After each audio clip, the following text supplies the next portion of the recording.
Recovery on Air, the official podcast of Crossroads Addiction Rehabilitation. Candid discussion about addiction and recovery with the people who have lived it, along with input from experts on the journey from struggle to triumph. Laugh, cry, and be inspired. And now, your host for Recovery on Air, Christin Day. Good morning, and welcome to another episode of Recovery on Air, where we talk about the good, the bad, the miracles. Today's guest is my friend Dave. What's up, buddy? I'm so excited. We've known each other for a couple years now, and we get around in good ways. We sit on a couple places together and have worked together. So what is up, dude? Thanks for coming. No problem. Yeah. I'm blessed to be here and given the opportunity. I've never really have spoken about my recovery and on a public platform before. So it's an adventure, and I'm happy to be here. I'm appreciate excited. You. Absolutely. And I appreciate you and everything that you do in the community, like we're out here saving lives and giving people hope and helping people. But before we get into all of that, let's talk about like childhood, growing up. What was that all? Childhood and growing up was really chaotic for me. Did you grow up here in Arizona? No, I was born in Anaheim. Okay. And then I lived my youth in Fullerton. Gotcha. So you're a Cali boy. Yeah. Got you. My mom, growing up, was in and out of my life a whole lot. Okay. It was very unstable. My brother and I found stability in my dad. Gotcha. And this was all in the 70s when a lot of this stuff was hush-hush. Yeah. And, we internalized it and didn't speak about it. And so Well, school was hard. Yeah. Yep. You don't feel that stuff. Put your feelings away. Sweep it under the rug. Right. So. Absolutely. So the 70s were really challenging. My parents split up for about 5 months from what I can remember. Okay. We ended up moving in, my mom, my brother, and I into an apartment. My mom at that time had her own world, her own, dating men and leaving us with babysitters. And some of that babysitter stuff led into some abuse to my brother and I. Gotcha. Which at that point really started triggering in me at that age, and I didn't realize it at the time, but my anger started becoming really explosive. When did you start using drugs and alcohol? It was later on in my teens. Okay. Because I always felt as the older brother, we were latchkey kids, and I'm not talking about parents who work. I'm talking about the latchkey kids with only one parent in the house and having to survive. For sure. I kept it together so CPS wouldn't step in and take us, because it was already unstable and I was already a mess with everything. Not feeling wanted or for sure stable. Got you. So you graduated high school? I dropped out. Okay. I went to, I think 4 or 5 high schools. It took me, I think 4 or 5 to actually realize that I needed to do that. Yeah. But it was a struggle because, to lead into that is music has always been huge in my life, right? It was always a place where I could go to find some type of emotional grasp through lyrics. Right. And once in the 80s, I was a big Kiss fan, huge. My first concert was Kiss in 77, right, with Cheap Trick. But once I found punk rock in around 1980. Changed your whole life? Changed my life. Because it had everything I needed. It had the anger, it had the attitude, it had the underdog, it had just everything drugs, Yeah, alcohol, yep, partying. yep, anarchy, so to speak. Yeah. It was a bunch of kids that were coming from what I came from that I really related to. And I always tell everybody that's when the party started being taken too far. Got you. How old were you? My first gig was in 6th grade. Okay. Yeah, I saw Social Distortion when I was in 6th grade. Shit. Yeah, there was no age limits back then, Yeah. so it was really easy to go to those shows, and I went every weekend. Wow. My dad, Especially growing up in Cali, like, yeah, LA, Yeah. we were all over. My dad always thought I was going to Fullerton Gotcha. to a roller skating rink until one day I went to GBH at the Olympic Auditorium and I bought a shirt and it said the Olympic and he's folding it and he's like, what is What's this? going on? And I'm like, Dad, it's cool, man. It's mellow. We're good. And Yeah. he always told me as long as I didn't get in trouble, he would allow that because he knew what I was going For through, but sure. he didn't have the answers. Right. For sure. Especially being that age, like, all we know how to do is drugs and alcohol to suppress those feelings. Right. So you graduate or you drop out? I dropped out, Okay. and then Did you get your GED? no, I ended up going back a couple years after I dropped Gotcha. out to an adult school, and needless to say, they ended up hiring me for about a year to help. This is when it really started, and I didn't know it then, Yeah. but they hired me to be an outreach person Okay. for kids that were dropping out and kind of be, you know, a like mediator. a mentor to yes, them. 100%. Hell yeah. That's good, especially in the field that you're in now, because shout out CMS. Like, Yeah, that's the outreach is where it's at, you know, being out there in the community. And we've talked about this before. You can't teach somebody how to have compassion and empathy. No way. So It has to come. There's times when I do speakings and I walk off the stage and I'm like, where did all that come Right. from? You know what I mean? Like, I'm like, God, in yeah. here, I don't like to prepare a lot. Not I at like, all. because then I'm more resonating, I feel, to people when and I'm more just 100. vulnerable. Yeah, and that's why I don't, you know, typically I don't have a script. I don't, you know, if there's, I had the sheriff on, and of course I, you know, tried to mentally prepare myself because that's a big deal, and I try to take my emotions out of it because there's Right. a lot of stuff that goes on, you know, but I just like to have a natural conversation and just learn about my guest and not have that script. So you drop out, you go back, and, you know, when to... It was good. I really dedicated myself to it. I was about a year and a half behind. Okay. But prior to that, you know, I was my brother was always on me. You know, I grew up with my grandparents. Gotcha. Once it went back, I ended up at my grandparents' Yeah. house. My dad had to sort himself out. My mom had her stuff going on, Gotcha. and my grandparents were a very stable environment for me, Gotcha. which was awesome because they We need became that. like my surrogate parents, honestly, and I needed sure. that, you know, even though I was still struggling.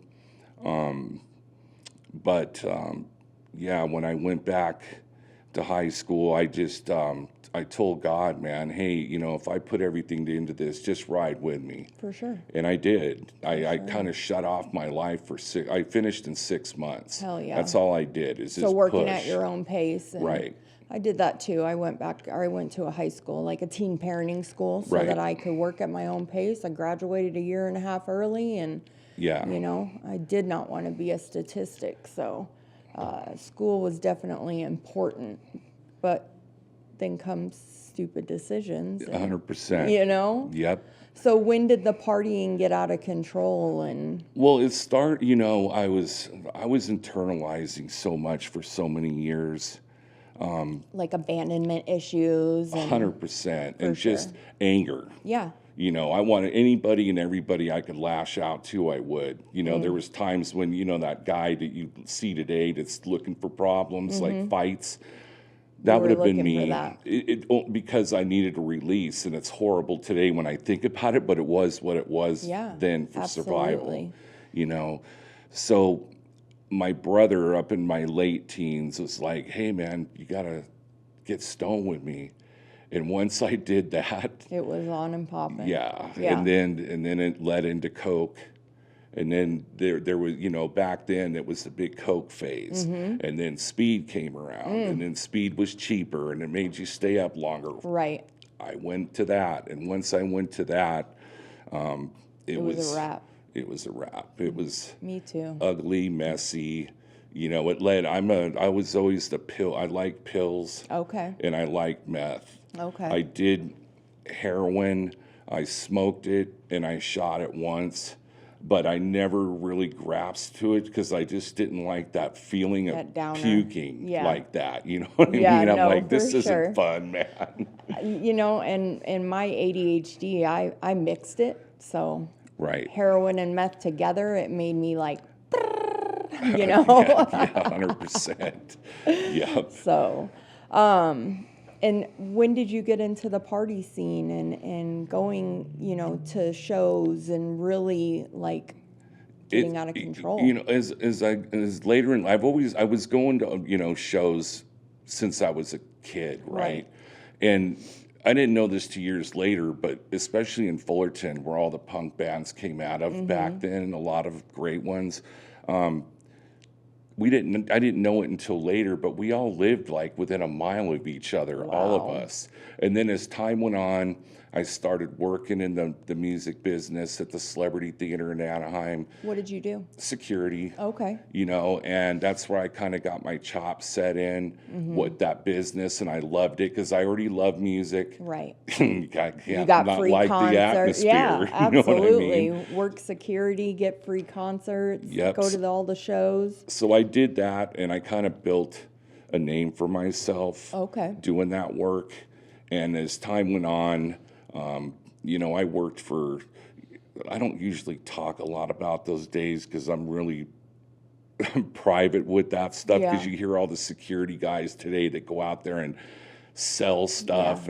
But the last couple bands that I really worked for tour-wise was Social Distortion and Green Day. What an amazing opportunity. It was, I'm one of those cats that doesn't, have regrets. Yeah. That doesn't serve me no purpose. I got to sure. ride with it and just make the best of what I can today. For sure.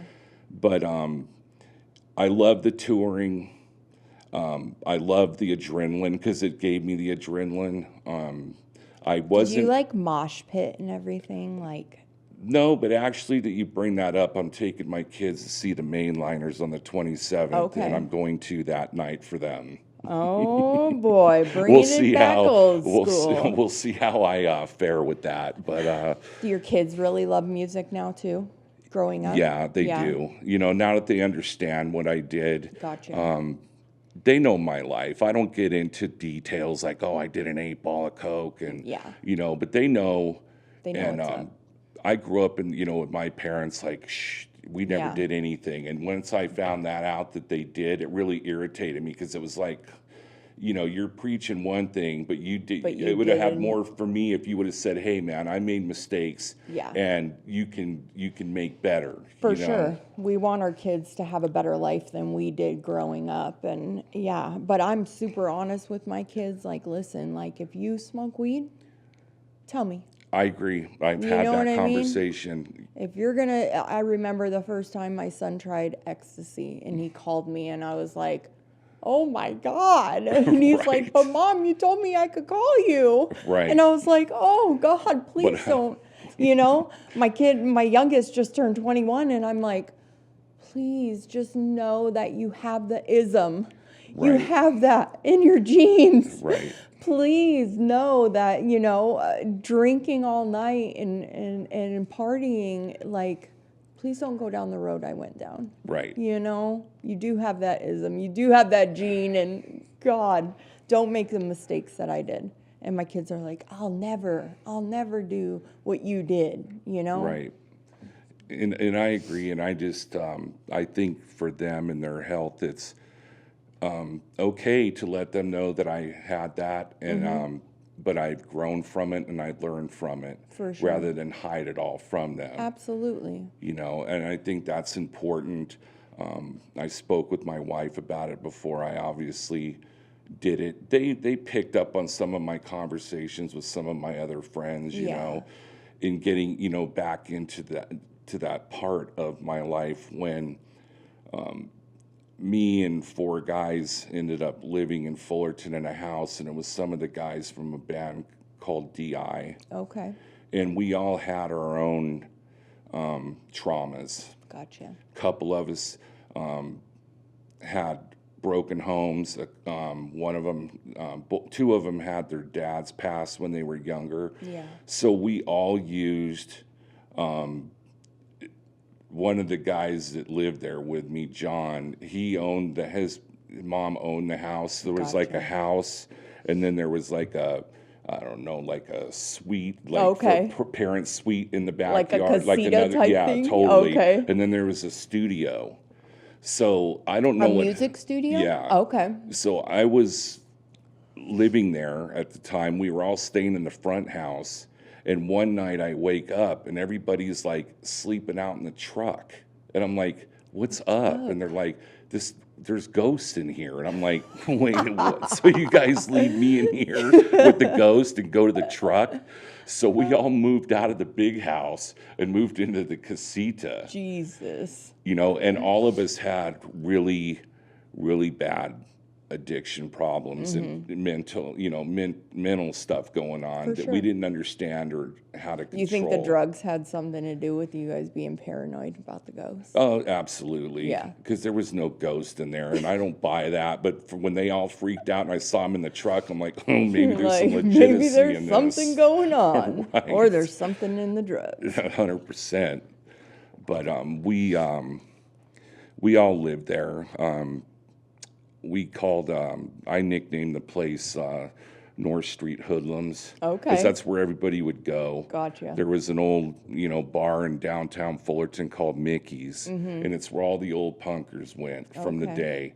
And then there was a college bar from Cal State Fullerton across the street. Gotcha. And we would go in there sometimes, and you could hear people going, hey, it's all those drug addicts. And I'm like, man. And I own that badge, you know what I mean? Back then it was like, and your point, Right. But all 4 of us that lived there, everybody turned their life around. Okay. Everybody's got over 20 years now. One Hell of the guys, Joe, who I still talk to everybody today, he is a counselor. He went to UCLA, and he owned Casa Vista in Venice Beach, so he did really good for himself.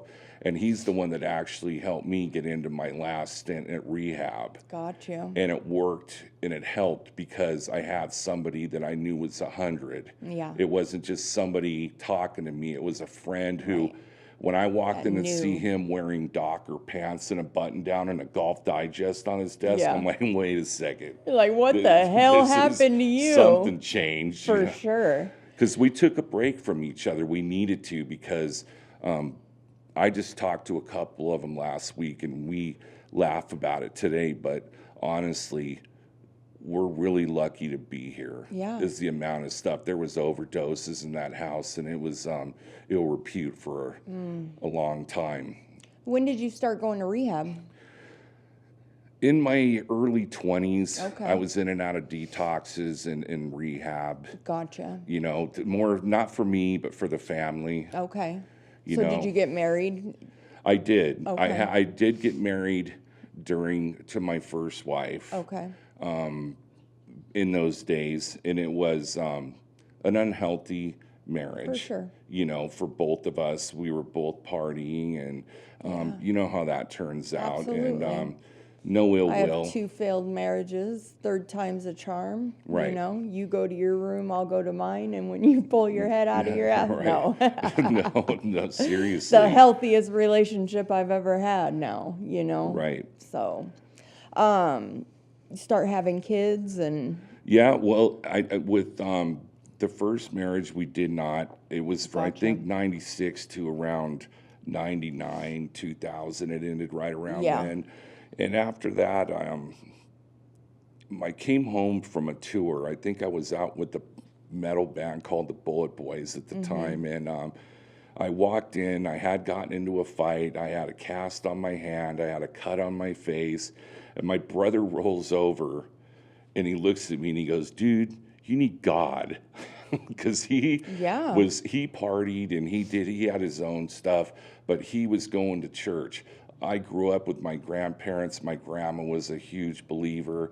I thought all I needed to do was just believe For sure. God is real, and never really dug any deeper than that. So I ended up going with them. I humbled myself, and I go, okay, I'll go with you. And I went to Greg Laurie. He was speaking in Calvary Chapel, Costa Mesa on Monday nights, and I ended up going down and doing what giving myself to Christ. And I still wasn't perfect. I was still walking troubled grounds, but during that time, I learned a lot about myself, because I started coming back on using so much, because this is a time after the house broke up. Gotcha. And I was back out basically on my own. Gotcha. And I would go to speaker meetings. I wasn't ever going to the Alana clubs for the regular stuff. It was always just I wanted to hear somebody's world so I could relate to it. Absolutely. And I did that. And, both of my parents got remarried unhealthily at points. Yeah. I was a step kid, and it's hard. It's really, really hard. It is. My stepdad, and this even goes back to my youth with my mom, he was a heavy drinker, and he beat my mom. So my brother and I had to be witness to that, and that didn't fuel me with my anger well. Not at all. Either. Not at all. And that screwed up a lot of my trust with relationships. Gotcha. And dating. It was hard for me to even want to date at that time because of that insecurities that I had. For sure. And so when do you go to rehab for the first time? Oh, man, it must have been end of 87. Okay. 88, right around in there. I went, I did the stuff, and then I got out and went and partied. As soon as I got out. Yeah. And that was the normal until the last time. And when was the last time? The last time was in 2000, the end of 2003, beginning of 2004. And this is during a time I was touring with Social Distortion. I wasn't using the meth at the time. I was just taking the pills. Gotcha. Like oxys? Yeah, okay. Xanax. Okay. Downers. Yeah. Not too much downers, to heroin. Right. And I think a lot of it had to do with my mental health. Yeah. It mellowed me out, and I kind of like that state where I'm not angry all the time and biting at people. So. Yeah, absolutely, because that shit'll eat you alive. After I'd get off tour, I'd always go to a little local bar and have a couple glasses of red wine, and my buddy that I tour with for many years, he's like a brother to me. He passed away from colon cancer, and that was a real hit to me. That really took a lot out of me. But we stopped in there one night after Willie Nelson. We got invited to a private Willie Nelson thing, and that's where I met Lauren, my wife today. Yeah. And she's 125% opposite of my life. Nuclear family, college, good person. Yeah. And I told God at one point after my first marriage that don't allow me to be me. Bring somebody when it's right. I don't care how long it takes, because my choices aren't always good. Yeah, my men picker was really bad. Thankfully, God placed my husband in my life, and I didn't pick him. Right. And I get that. So that's kind of what it was. And when you're in that type of industry, that stuff's everywhere. You're attracting what you are. Is she a normie? Yeah. Okay. Yeah. So she's just straight square, she has a couple beers here and there, or White Claws, but she doesn't it's not a party type thing. All When day. when I met her early on, her and her girlfriends, when they were single, would go in there, play darts, and have a Gotcha. good time, but nothing like my world, Yeah. And each time I go in there, we would talk, just talk. And she came over to me and we were sitting together and she's like, so what do you do for work? And at the time I was working in residential too when I wasn't touring. Okay. They allowed me to come back and work with the kids, right? And I said, I work with kids. I didn't even tell her that I was touring because I thought that's going to be a red flag. Gotcha. Like knucklehead Yeah, guys all over absolutely. So I told her that, and she was like, okay, cool. And as we started dating more, and I think, and she'll probably get mad, I think I took her, my first date was to the red carpet premiere of Terminator 3, I think. Okay.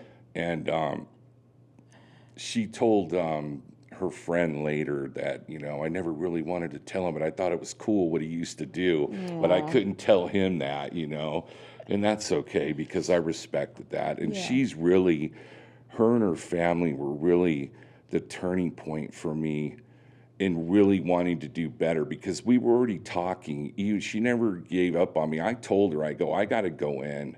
Yeah. I have to because I met her, I felt her heart, and I felt her love like I've never felt from anyone before. in my life. For sure. And I knew at that point I had to go in and do hard work because I felt like, well, here's God bringing you that one, dude, sure. and you can't mess it You up. can't So mess it up.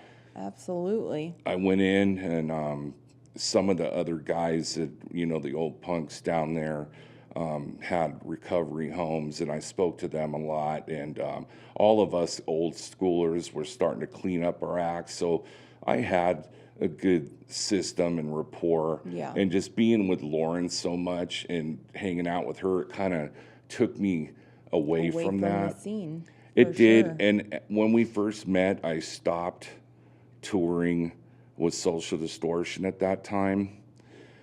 And then over the summer, I get a call from Green Day. And they're in the studio doing American Idiot. Wow. And they're like, hey, are you coming out with us? And I go, I don't know. I got to think about It's it, an man. opportunity of a lifetime. Right, because I'm thinking about Lauren too. Like, I just started dating her, and I'm not going to be around a lot. And emotionally, I'm going back to like when I was a kid. Like, I don't want to abandon her. I Right. had all that still going on, and I said no at first. And then her and I were on the couch at her house one day, and they were playing in England, like on one of those TV shows, and that spark just lit me up again. So I reached out to the tour manager, and he's like, hey, when we get back, let's talk. And I went down where I went to all my punk shows. They were rehearsing at the Olympic Auditorium, and I went down there, and they said, here's your pass, get me your passport, and you're good. And you did security for them? Mm-hmm. I bet you've seen it all. There was, it's, the good news is when I was out with Green Day, I was a little bit older in it.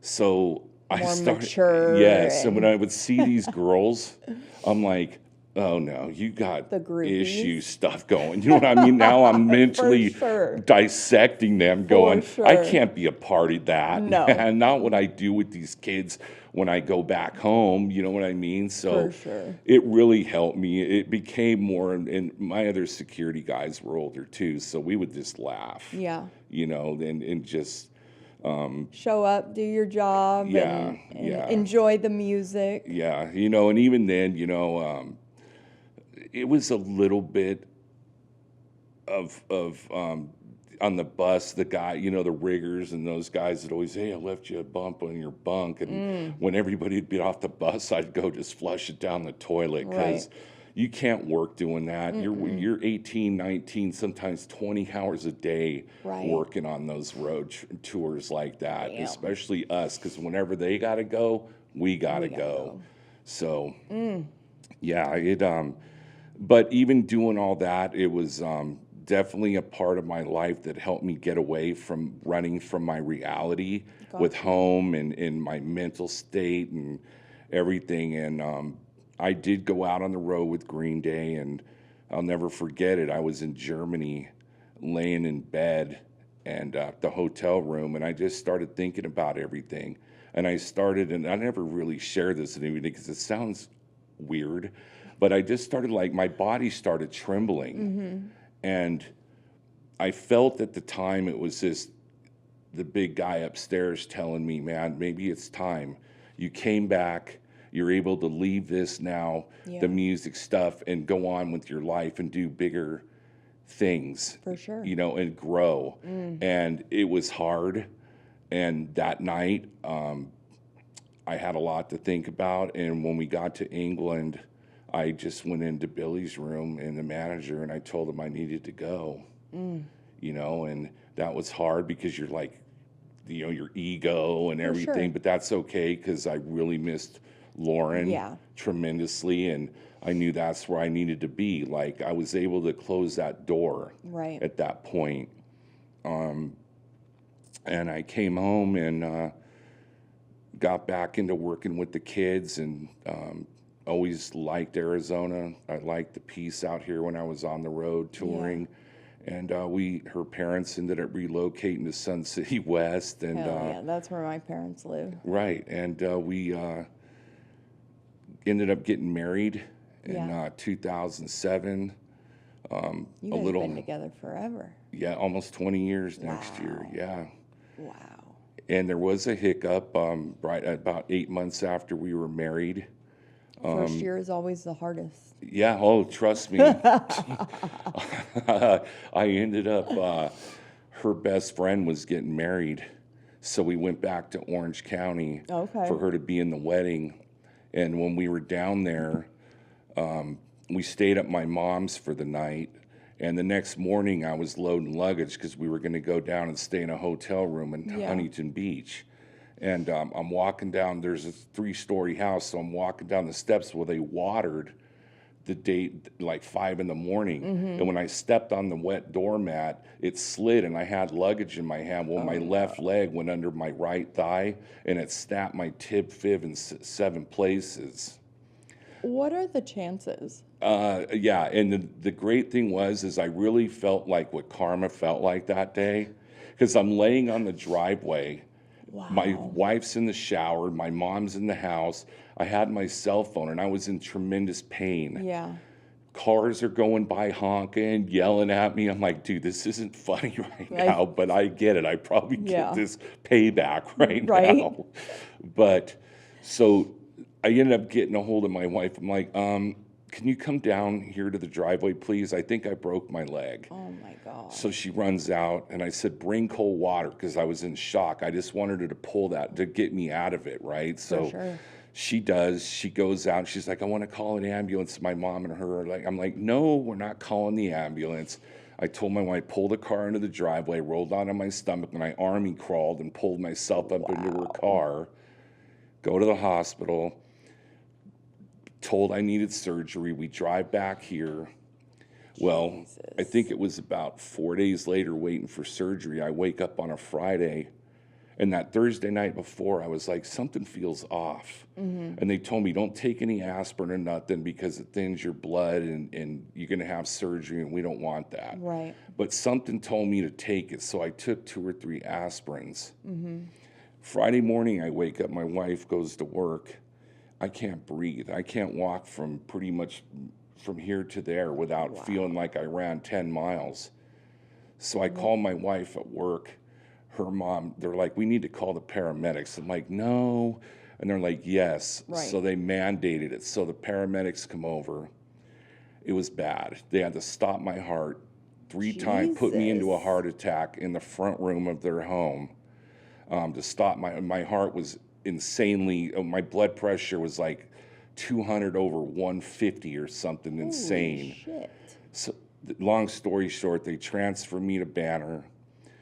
Took them 5 hours, like, dude, you need to go to ICU right now. And I'm freaking going, what did I do? You know what I mean? Am I gonna die? Pretty much. Right. And that night I coded for 3 minutes. I had bilateral pulmonary embolism from breaking my leg, blood clots. Shit. And the gal came, my wife and the nurse were like, "How you feeling?" I go, like, "I'm going to go out." And then the next thing you know, I wake up to a crash team on me. Jesus. And then they told I heard them tell my wife, and we had only been married 8-9 months. The head of ICU told her, "We got to give him TPA. It's either going to bleed him out internally or it's going to save his life." So What's TBA? it's a clot busting drug they give to folks with like strokes. It turns your blood basically to water, is what they told me. They had to give me like 3 bags of potassium or something after it was over, because I had nothing in my system. But I had been saved already by then, and I remember my preacher telling me, "Man, when it's your time, no matter how much begging you do, it is what it is." Right. You know, and I thought about that, and when I did, a lot went through my mind that day, actually, about my life. A whole lot. You know, not seeing my parents again, not being able to say bye to my brother. It was pretty traumatic, man, and it lasted a long time after that. But once I gave it, I told God, you know, if your will is for me to live, give me all the strength to get through it. And I had to have that drip for 3 hours. For sure. You know, When did you guys start having kids and stuff? that was our first one was in 2010. Okay. We had Christian. Okay. And that was another life-changing moment for me. You know, it had me reflect and remember, because I started with all what I went through with my leg. I was fighting really hard not to go off the deep end. Yeah. You know, I did go down. It was like 12 at night, and I told my wife, "I can't do this." All the PTSD and all that fear that I had. I went down and bought 2 tall cans. Yeah. But I didn't drink them. I just bought them. I just needed, I bought think, 'em go to through buy the 'em. motion. Yeah. You know, No, and for sure. So I For was able sure. to process that, and that was huge for me to know that I didn't act on it as far as going through with it, that I do have that control, and I'm going to have hard times. Did you get into pain pills and stuff like that and taking them and abusing them? No, No. you know, I didn't. I was already into that. I think when I went into my last rehab, my dad said I had like 7 OxyContin prescriptions that were 90 pills all over my room. But when I did this, they would ask me, the nurses, "Do you want," it sounds horrible, but I was like regulating my own drug use. I'm like, "I just want a 1 cc of morphine diluted." And they're like, "Okay, well, you know what you want." It was just enough to take the pain where I'm not, you know, because they had to put a filter in me up through my groin, and it was, and I had to lay on my back for 8 hours without moving. I couldn't even move my head. So I go, "Please bring the CC in for that," because it was brutal. And I was working for CMS at that time. How long have you worked for CMS? CMS, I've been with them. Now, I've been to a couple other agencies throughout my MOUD, medication, opioid use disorder career. Since 2005, 6, right around there. We had 4 or 5 clinics when I started working with them. And by the grace, you know, they the Stavros' family liked me, and they kept me on. You know, I couldn't I was off work for almost 9 months. I was in bed because they couldn't do the surgery to fix it. So I had to let it heal on its own. I was in like 4 casts, and they let me work from home. Doing reports and stuff for Access. So I was really blessed by that. And over the time, you know, I started getting more educated in this field. And you started going to college? I did. I went and I got my level 1 certification. But my college is being out there. Absolutely. You know, it doesn't. Absolutely. You get what we don't need who those I am. degrees to be able to help people. And I've always had that. You know, when I've sat in those rooms, I always feel like the underdog. But then I'm thinking, that's who I represent, man. I'm all that too. So right on. I'm gonna do what I do. You can put me in any situation. I'm gonna do what I can with my experience. Absolutely. You know. And I think that, and we've talked about this too, like our lived experience, people are going to tend to flock to us better. You know, they're going to open up to us. They're going to listen to us. And again, having that compassion and that empathy. And they can feel it. The folks in the street can feel that. Right. You know, they know when you're real and when you're not. I did, and that's why it was hard for me to go to certain places, because I could see right through it. It's like, you're not talking my language. Right. You're not understanding where I'm coming from or what I'm going through. 100%. Wow. So you start doing outreach with CMS and... Yeah, I was their first case manager, and then I was promoted into, you know, doing the clinical side of it, you know, caseload and doing that. And I did that for a lot of years, and that's where I really sharpened my skills. You know, working with the kids was a great intro into it. And as hard as that was at times, because I was still so close to, you know, with the kids and me and myself, what I was feeling in my own life, but it helped shape me. And I tell my sons and my wife all the time, what I went through as a kid, you know, we all have our stories, and I've never been the sob guy that wants everybody to feel sorry for me. Right. My story is here, and what I went through, I feel today, is to give back. I just feel like some people had to go through certain things, as horrible as it may have been, where we are to today. be that person out there to for sure help those folks, you know. And I tell my kids all the time, if I had to go through it all over again, I would, for you. For sure. And it gets me emotional saying that, because I am able to break the chaos that was passed down from my grandfather. My grandfather come from an alcoholic family. His dad was abusive, very verbally abusive. My dad was verbally abusive to me, but my dad and I made amends through life. My dad just passed away in January, and it's been, you know, really hard. For sure. But I know that what I'm doing today, my dad left here knowing that he ended sober, up, I turned myself around, and I'm doing good for Absolutely. people, man. Absolutely. So for people that don't know, what is CMS? CMS is medication for opioid use disorder. We treat opioid use with medications that are approved. Methadone, methadone, Suboxone, Vivitrol, Sublocade, those type of medications. For sure. Really misunderstood over the years. You know, there's a lot of it's the crutch. It's, you know, it's using one drug for another. But when you really get into it and you break down the science of it, that's not really what it is. It helps people. It helps their brains relax, so they're not craving and doing the things they shouldn't be doing, so to speak. Sure. And I've seen it change a lot of people's lives. Is it for everybody? No. But it's for somebody. Right. And that's what I say to all aspects of recovery. Did you go the Matt Service way? Had you used methadone, Suboxone? I did, and it was right at the time Suboxone, I think, was just coming out, because when I was going to split, because during that rehab stint, I was looking out the window going, the Orange County Fair's going on. I want to go drink some beers. Right. You know what I mean? So I was getting ready to split. So then I got a whole family visit, and the doctor told me, if you split, you're going to be really sick, dude, because the medication you're taking. So I was at the beginning of that. For sure. I did Suboxone maintenance for a little bit too when Suboxone was first coming out, and man, but I was using it for all the wrong reasons. Right. You know what I mean? Like, I felt I could get high on it.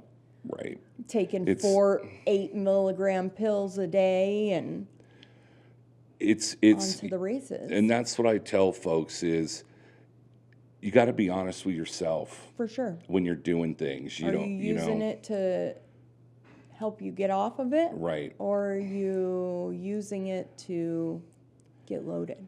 Right. And we really have good stuff in place for that type of, behavior at the beginning, and it's monitored really well with us. And I think that plays a part of it. And I think, just being with folks and meeting them and being consistent.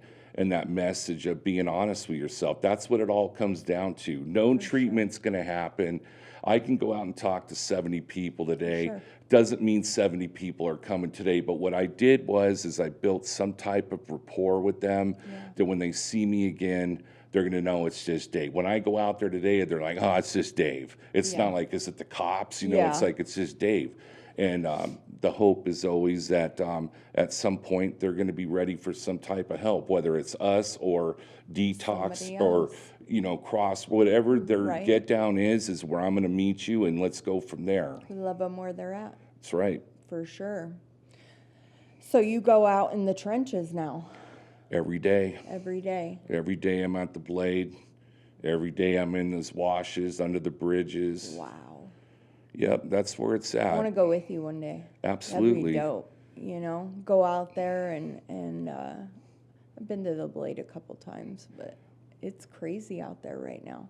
You know, it's so, you know, it's so awesome when you make those connections. And I'll tell you a quick story about a connection, just how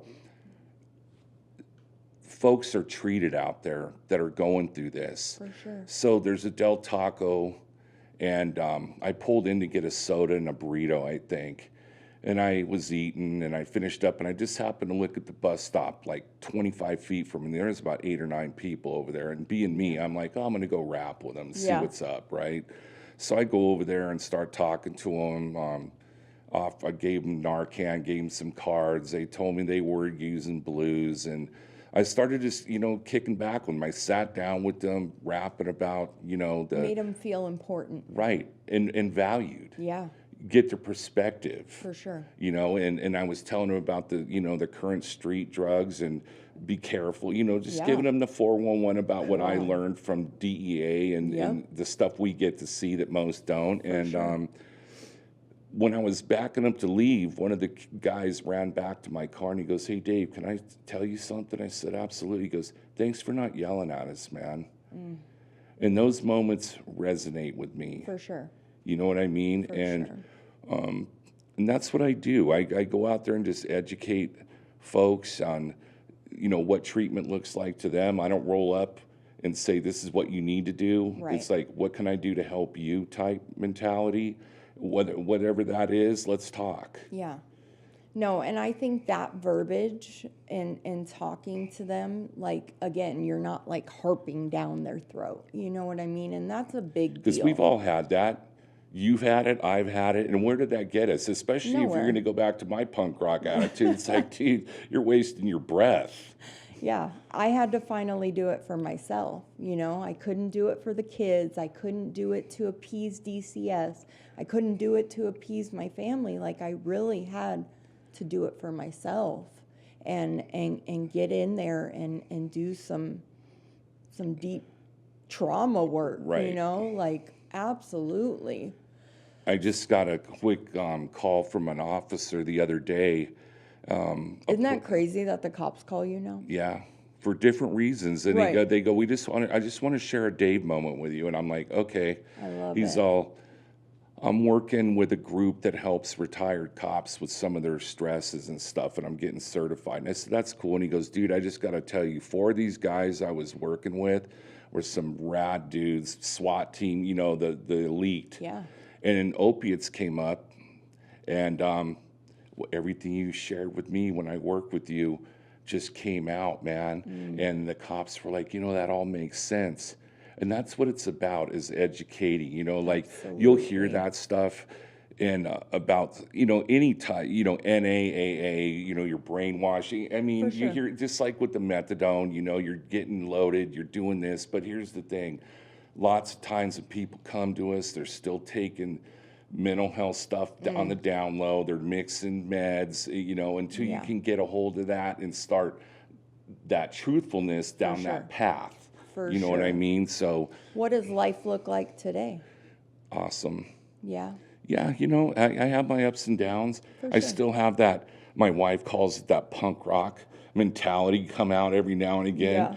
But my oldest he knows me, we're so 2 peas in a pod. All of us, all the kids are really. And he'll look at me when he knows if somebody, I'm just a pet peeve when somebody flips me off in my car. It's like instant, like, Road okay, rage. yeah. And before that, if he sees it, he'll look at me and he'll just go, Dad. Don't Because do it. he just says one word to me and I laugh. Yeah. It's funny now. I don't react like Yeah. I used to, as I know it scares them, and it's not okay. You know, the way people are today, and guns and their cars, and I'm telling you, people are fucking off their rocker. but it's good, you know. And the message I'd like to get out there today is just, you know, because you come into chaos, doesn't mean you have to leave with it. For sure. You know, and that's I tell everybody over the years, it's not an easy road.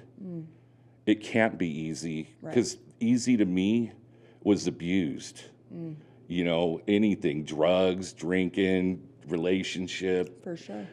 I needed to go the hard route. I needed to fight. I needed to struggle in order to find out who I really am. Yeah. And does it suck at times? Yeah, I'm 100 about that. Life can't always be perfect, and God never promised me a perfect life. Be all rainbows and unicorns all the time. That's right, you know. But I love what you do in the community, and I'm so grateful that we can work together, and that's what it's all about, is companies coming together. It's not one company's better than the other and this and that. Like, if we work together, we can help so many more people. That's one thing right now that I'm working on, and I'll just throw this out there, absolutely. that I'm working on a grant to get a deflection program started with one of the departments out here, low level, you know, stuff that we're not just, you know, picking up for somebody using, but trying to guide them into treatment. Tucson PD has a really good deflection program that I'm working off of. So you're working all over the state. Yeah. Wow. And just trying to get this going, but I'm also putting it together in a meeting. We're calling it deflection meeting, but really the way it's going to start is, you know, folks like you and I are everywhere. Right. We see each other freaking everywhere.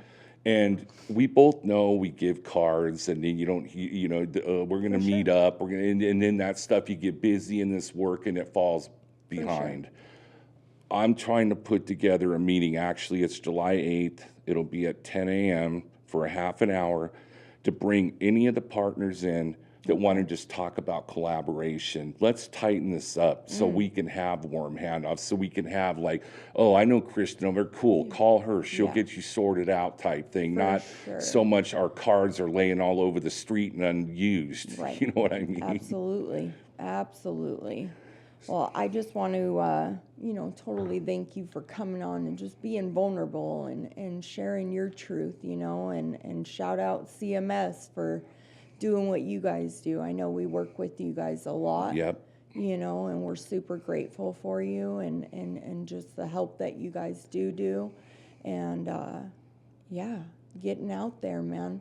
If somebody's struggling, where can they find you? They can give me a call. I wrote it on my hand. I just got a new number at work, so it's 480 Hell yeah. 316-5304. Awesome. Or you could get me by email, and that's David.Bock, B-O-C-K, at cmsgiveshope.com. And any questions, concerns, I'm always available to take the calls or emails. I love it. Well, again, I thank you so much. I appreciate you. Thank you. Absolutely. And if you are struggling and you need help, you can always reach out to thecrossroadsinc.org, or you can go to our corporate office, 2002 East Osborne. We're open Monday through Saturday. We take all insurance, all access plans, all commercial insurance, and you don't even have to have insurance at all. So, again, thank you so much for coming on. I appreciate you. And with that, I'll pass. Bye.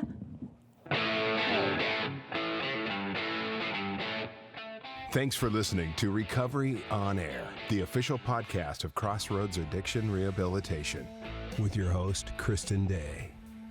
Join us next time as we continue our candid discussions about addiction and recovery.